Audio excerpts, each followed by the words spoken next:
ازيكم عاملين ايه؟ يا رب تكونوا بخير وفي احسن حال. احنا النهارده هنبدأ مع بعض اول درس لينا في تعليم اساسيات استخدام الكمبيوتر. انا مش عايز اسميها دورة تدريبية او عايز اسميها كورس، دي رحلة لطيفة هنتعلم فيها مع بعض ازاي تستخدم الكمبيوتر صح. فانا قبل اي حاجة كده مش عايزك تستعجل، مش عايزك تمل، مش عايزك تزهق، لان الحاجات ديت يعني عايزة طولة بال، لانك انت هتتعلم الاساسيات ديت مرة واحدة وهتكمل معاك باقي عمرك.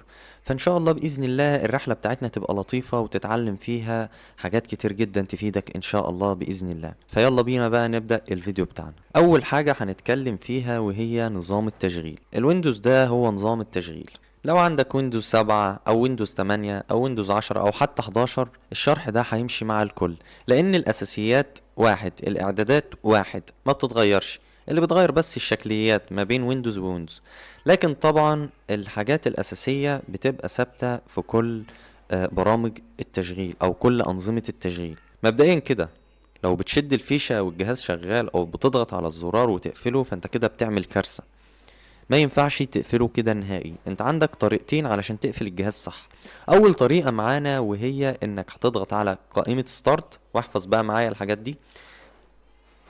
في الباور ده زي ما انت شايف ضغطة واحدة بيظهر لنا 3 خيارات. طبعا سليب ده اللي هو وضع السكون، الشوت داون ده اللي انت بتقفله نهائي، والريستارت طبعا اللي بيعمل لك اعادة تشغيل. لازم تبقى عارف النقطة دي كويس، لما تيجي تفصل جهازك افصله من الشوت داون.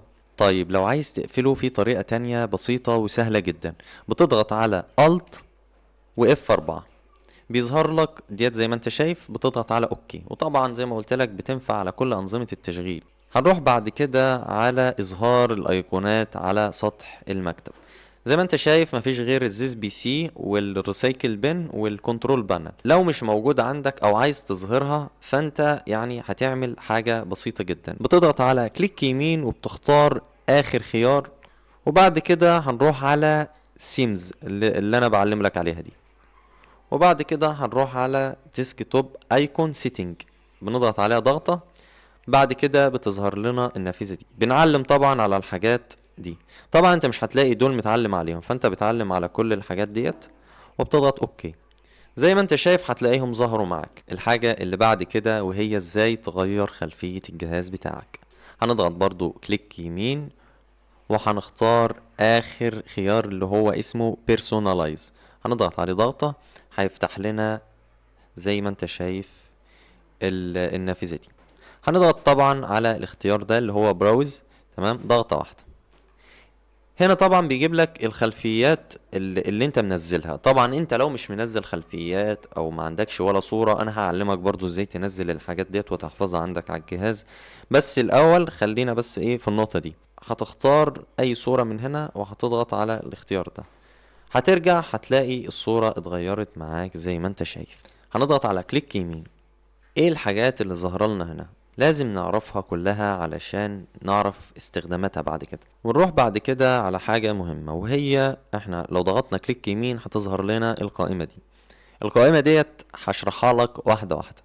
اول خيار قدامنا هو تعريف كارت الشاشة، هنسيبه دلوقتي وهنجيله بعدين. نيجي بعد كده على الخيار التاني ده فيو.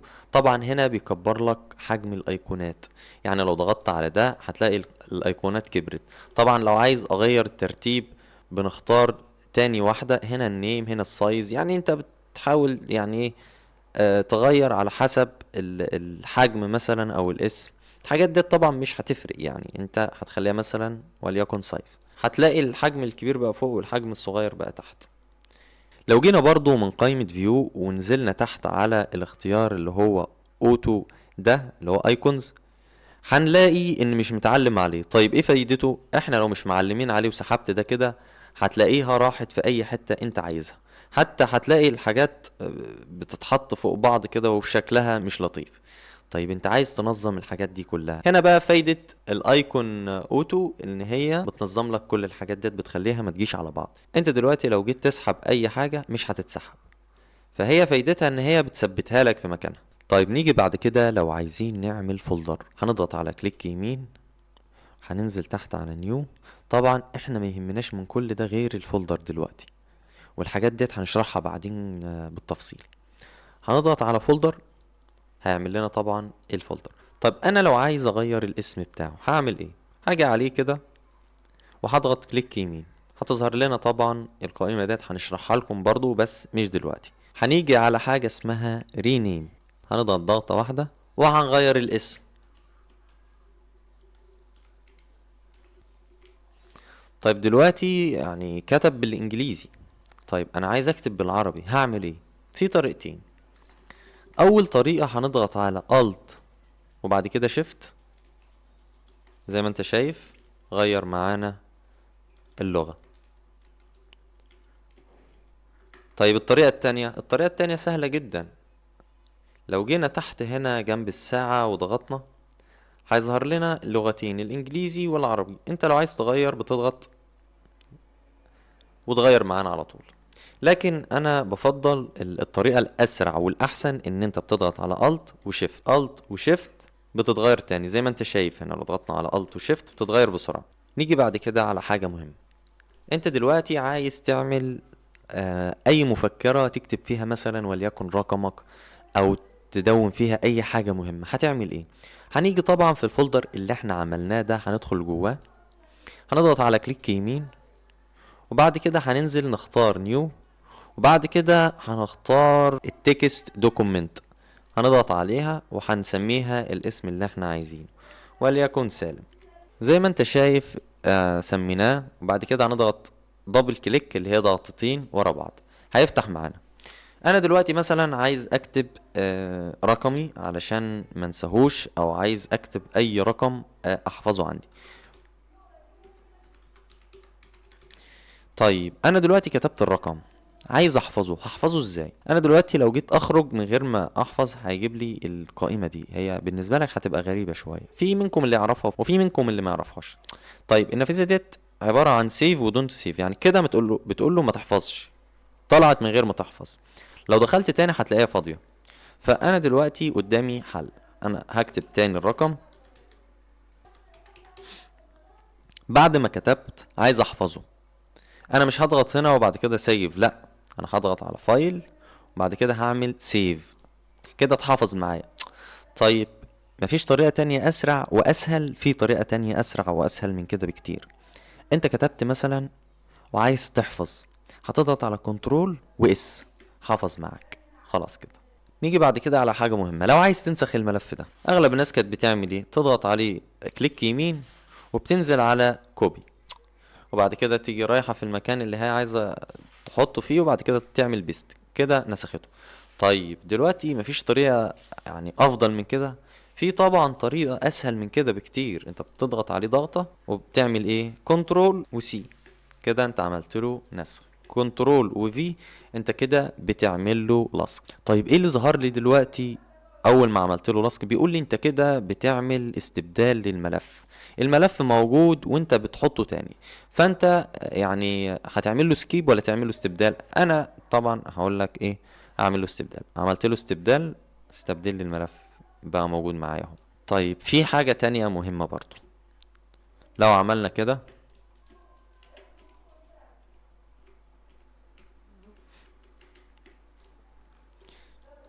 زي ما انت شايف احنا عملنا ملفات كتير. طيب انا دلوقتي لو عايز انسخ الملف ده والملف ده والملف ده مثلا، 3 ملفات بعيد عن بعض، هعملها ازاي مع بعض؟ لو عايز انسخهم مع بعض، طبعا انا لو ضغطت كده وضغطت كده، طب ما ده اختفى. طب انا هنسخهم ازاي؟ طريقة سهلة جدا جدا جدا. طبعا مش هتروح تاخد واحد ورا واحد ورا واحد، لا، هنروح على اللي احنا عايزين ننسخه كده، هنفضل ضاغطين على كنترول، بعد كده هنيجي على ده، بعد كده هنيجي على ده. احنا كده حددنا ال3 ملفات. علشان ننسخهم هنضغط على كنترول زي ما احنا ضاغطين، بس هنضغط على السي. طب لو عايز تعمل لهم قص اللي هو نقل، هتضغط على اكس وانت طبعا حاطط صباعك على زرار الكنترول. طيب انا دلوقتي عملت لهم قص، هنشيل صباعي وهنخرج، وبعد كده عايزين نعمل بيست هنا. طبعا مش هتضغط كليك يمين وتروح تعمل لهم بيست، لا، انت هتضغط على كنترول وفي. بيقول لك استبدال زي ما قلت لكم في المرة الاولانية، اعمل استبدال. تمام. طيب انا دلوقتي عايز احذفهم نهائي من الجهاز، انت هتحددهم كده هما ال3 وهتضغط على مفتاح ديليت اللي في الكيبورد. طيب قال له انا دلوقتي عايز ارجع الملف اللي انا حذفته، هعمل ايه؟ هقولك تعمل ايه. هتروح على الريسايكل بن، هنحدد الثلاث ملفات اللي احنا عايزين نرجعهم، وبعد كده هنضغط على كليك يمين، وبعد كده هنضغط على اول اختيار زي ما انتم شايفين، هيرجع لنا الملفات زي ما كانت بالظبط. هنيجي برضو على حاجة مهمة. انت دلوقتي لو عندك ملفات كتير وليكن زي ده، زي ما انت شايف كده ملفات كتير جدا، الملفات ديت انا عايز اجمعها في حاجة اسمها ملف مضغوط، علشان لما تبعتها لحد بدل ما تبعت كل واحد لوحده، لا ابعتهم كلهم مرة واحدة واريح نفسي. هي طريقة سهلة جدا. انت لو عايز تحددهم كلهم بتضغط على كنترول ايه، انت كده حددت الكل. تمام، احفظ معايا الاختصارات دي. بعد كده نضغط على كليك يمين، هتظهر لنا القائمة ديت. انا قلت لكم هشرحها لكم بس خليها في وقتها، احنا بنشرح برضو منها حاجات، يعني احنا هنشرح حاجة منها تاني. هنضغط على edit to new folder rar، زي ما انت شايف اهو edit to new folder rar. اول ما هنضغط ضغطة واحدة زي ما انت شايف عمل لنا ملف. طيب الملف ده ايه فايدته؟ بيجمع جواه كل الحاجات اللي انت شايفها دي. طيب احنا دلوقتي الملفات ديت ملهاش لازمة، هنعمل ايه؟ انت لو عايز تحذفها نهائي من الجهاز مرة واحدة، طبعا زي ما قلت لك هتحدد كنترول ايه، وهتفضل ضغط على كنترول وتشيل التحديد من على نيو فولدر. بتشيل التحديد ازاي؟ بتفضل ضاغط زي ما انت على كنترول وبتضغط على الملف اللي انت عايز تحدد عليه زي كده ضغطة واحدة، كده تحدد عليه. عايز اشيل التحديد ضغطة واحدة كمان، كده انت شلت التحديد. بس لازم تبقى ضاغط على الكنترول. تمام. بعد كده هنعمل ايه؟ بعد كده هنعمل حاجة مهمة. هنضغط على شيفت ونفضل ضاغطين، وهنضغط على ديليت اللي في لوحة المفاتيح. بمجرد ما هنضغط هيقول لك انت دلوقتي هتمسح 14 ملف. قول له ايه؟ ماشي. انت كده حذفته. دلوقتي فاضل معانا الملف المضغوط. انت دلوقتي عايز تبعته لحد، هتبعته ازاي وهو على الجهاز عندك؟ هنخلي ديت لوقتها برضو، في حاجات كتير جدا هتتشرح، بس الاول خلينا نبدأ واحدة واحدة علشان ما تتوهش مني. هيتبقى معانا الملف ده. طبعا الملف ده جواه كل الملفات اللي احنا ضغطناها. طيب انت دلوقتي عايز تستخرج الملفات دي، هتعمل لها ايه او هتستخرجها ازاي؟ هنضغط على الملف كليك يمين، هيفتح لنا القائمة دي. هنيجي على حاجة اسمها extract here دي، يعني استخراج هنا. الملفات هتظهر هنا. بمجرد ما هتضغط عليها كده هيبدأ يستخرج لك الملفات زي ما انت شايف كده. طبعا الموضوع ده هيتطبق على كل حاجة. لو عندك فيديوهات، لو عندك صور وعايز تجمعها كلها في ملف واحد هتعمل نفس الموضوع. نيجي بقى بعد كده على ازاي تقفل البرامج اللي شغالة وبتهنج الجهاز بتاعك. انا دلوقتي عندي برامج شغالة، وليكن البرنامج ده انا ضغطت عليه ضغطة كده اشتغل معايا. طيب انا دلوقتي هو شغال، انا الطبيعي ان انا بخرج منه كده ضغطة واحدة كده خرجت، كده بالنسبة لك خرج كده ما بقاش في حاجة شغالة. لكن لا، البرنامج بيبقى لسه شغال. هننزل تحت هنا كده زي ما انت شايف، وهنضغط على كليك يمين، وهنضغط على حاجة اسمها تاسك مانجر ضغطة واحدة. هتفتح لنا زي ما انتوا شايفين الحاجات دي. طبعا انت مش فاهم منها اي حاجة، هشرحها لك ببساطة. زي ما انت شايف التاسك مانجر ده بيجمع لك كل البرامج اللي شغالة. في حاجة تبع النظام ما ينفعش نيجي جنبيها، وفي حاجة بتبقى تبع البرامج بتاعتنا اللي بنقفلها عادي. طبعا لو جينا هنا عايزين نقفل البرنامج اللي شغال ده هنعمل ايه؟ هنضغط على كليك يمين، وهنضغط على اند تاسك اللي هي اول واحدة، كده اتقفل معانا. وهكذا بقى في كل البرامج اللي شغالة. زي ما قلت لكم كانفا كان شغال وقفلته قدامكم، ولكن زي ما انتم شايفين هنا لسه شغال. بنضغط على ضغطة وبعد كده نضغط على اند تاسك، وهكذا في كل البرامج اللي شغالة، فبتخلي الجهاز معانا شغال كويس وبدون اي مشاكل. هنيجي على الشريط اللي تحت ده وهشرحه لكم واحدة واحدة. التاسك بار ده زي ما انت شايف متثبت فيه برامج وفي بحث وفي قائمة ابدأ او ستارت وفي الوقت والتاريخ وحاجات كتير جدا كده. فكل اللي يهمنا ان احنا نفهم شوية حاجات مهمة عنه. اول حاجة ازاي نثبت اي برنامج هنا. الموضوع باختصار سهل مش صعب. هنروح على قائمة ابدأ او ستارت البرنامج اللي احنا عايزين نثبته، وليكن ده مثلا. قدامنا حلين. الحل الاول ان احنا نسحبه كده زي ما انتوا شايفين يتثبت معانا تحت. طيب الحل التاني ان احنا نضغط عليه كليك يمين، وبعد كده هنروح على حاجة اسمها مور، وهنيجي على حاجة اسمها بنتو تاسك بار. بمجرد ما هنضغط عليها هيتثبت معانا. تمام يا شباب، الطريقة الأنسب والأفضل ليك اعملها. طيب لو عايزين نثبته هنا نفس الطريقة. لو عايز تثبته هنا هتشده كده بالماوس هيتثبت معاك، أو ممكن تضغط عليه كليك يمين وهنروح على بنتو ستار اللي هي أول واحدة. بمجرد ما تضغط عليه هتلاقيه اتثبت معاك. الموضوع ده مهم جدا ليك لو انت عايز تثبت اي برنامج يبقى قدام عينك لما تيجي تستخدمه بسرعة تلاقيه. لو عايزين نغير اللغة بتاعة الجهاز هنروح على الاعدادات. الاعدادات بتتفتح منين؟ في طريقتين. الطريقة الاولى انك هتروح على قائمة ابدأ او ستارت وهتضغط على السيتنج من هنا. بمجرد ما هتضغط عليها هتفتح لك قائمة الاعدادات. الطريقة التانية وهي انك تضغط على ويندوز مع حرف الاي، هيتفتح لك قائمة الاعدادات بسرعة جدا. هنروح بعد كده على التايم. زي ما انتوا شايفين هنا بيقولك شغال اوتوماتيك، اللي هو الوقت والتاريخ مظبوط اوتوماتيك. لو انت بقى حابب تعدل الوقت او التاريخ يدويا انت هتقفل خيار الاوتوماتيك ده وهتنزل تحت على الخيار ده هتضغط ضغطة، هيتفتح لك هنا التاريخ وهنا الوقت.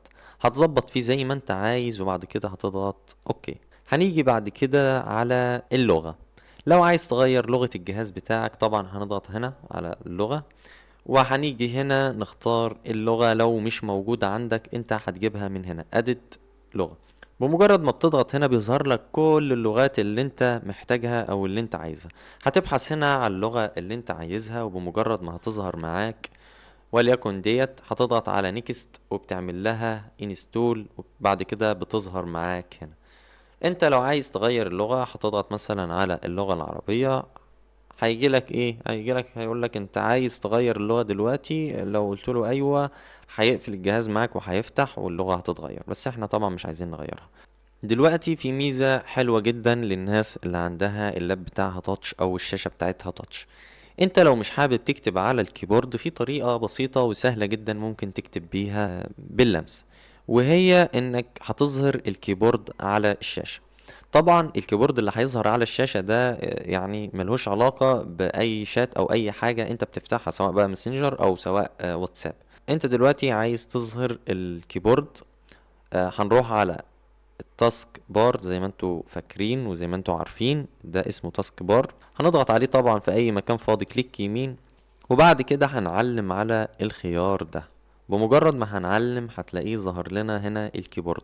هنضغط ضغطة واحدة هيفتح لنا الكيبورد زي ما انتوا شايفين. الكيبورد التاني بنضغط الت وشيفت بيغير لنا اللغة. هنا لا، انت هنا هتلمس وتغير اللغة زي ما انت عايز باللمس طبعا هنا. فزي ما قلت لكم احنا لسه هنتعمق كتير جدا في الحاجات ديت وهنفهم حاجات كتير جدا اكيد غايبة عنك يعني. هنضغط زي ما قلنا كليك يمين وهننزل تحت نختار ديسبلاي سيتنج. هيفتح لنا زي ما انتم شايفين القائمة دي. اول حاجة معانا وهي الوضع الليلي. الوضع الليلي هنا يعني انت اول ما بتفعلها بيقولك كده هتبدأ تشتغل الساعة 9. الوضع الليلي اللي هو اللي هوريهولك دلوقتي اللي هي بتحافظ على عينك. انت هنا بتحدد بقى ايه الحاجة المناسبة ليك وعايزها تشتغل مثلا الساعة كام، 9 مثلا او 10 او الوقت اللي انت عايز الاضاءة دي تبدأ فيه. وبعد كده بتسيف وبعد كده بتخرج كده بتشتغل اوتوماتيك. تمام. نيجي على حاجة تانية، هنسيبه الاختيار ده دلوقتي مش هنتكلم عليه. هنيجي على حاجة تانية مهمة، ده حجم الخط. زي ما انتوا شايفين لو ضغطنا كده هتلاقي حجم الخط كبر معانا. فالانسب حتى هو بيقول لك موصى به، هنسيبه 100% زي ما هو. وهنا حاجة اسمها دقة الشاشة. دقة الشاشة هنا اللي هي الابعاد بتاعت الشاشة بتاعتك. هي انت طبعا هتسيبها على الموصى به لان الجهاز بيتعرف تلقائي على الابعاد الاساسيه بتاعه الشاشه بتاعتك. طبعا انت ما ينفعش تلعب في الحاجات ديت لان هي بتقلل جامد في دقه الشاشه. وليكن مثلا هنديكم مثال، لو خليناها كده زي ما انت شايف شفت الجهاز، يعني الحتت السوداء اللي ظاهره ديت كده اتلغت، ما بقتش موجوده. ما انصحكش بيها نهائي، يعني ما انصحكش انك تغير الحاجات دي. نيجي بعد كده على الاختيار ده. الاختيار ده اللي هو بيقلب لك الشاشه، لو ضغطت بدل ما بيخلي لك الشاشه بالعرض هيخليها لك بالطول. انا طبعا علشان اقلبها هعاني فيها عشان ارجعها زي ما كانت. فنصيحه، اوعك تلعب في الحاجات ديت لانك انت كده بتحول الشاشه نهائي. انا بس مش عايزك تكسل في انك تطور وتتعلم، لان الحاجات ديت هتفيدك جدا جدا جدا. وزي ما قلت لك الحاجات ديت اصلا انت هتتعلمها مرة وهتكمل معاك على طول. هنشوفك ان شاء الله باذن الله على خير الحلقة اللي جاية، ومش عايزك تغيب علشانك انت، علشان مصلحتك، علشان تطور من نفسك، وعلشان توصل لكل حاجة انت عايزها ان شاء الله باذن الله. واشوفكم على خير الحلقة اللي جاية ان شاء الله. مع السلامة.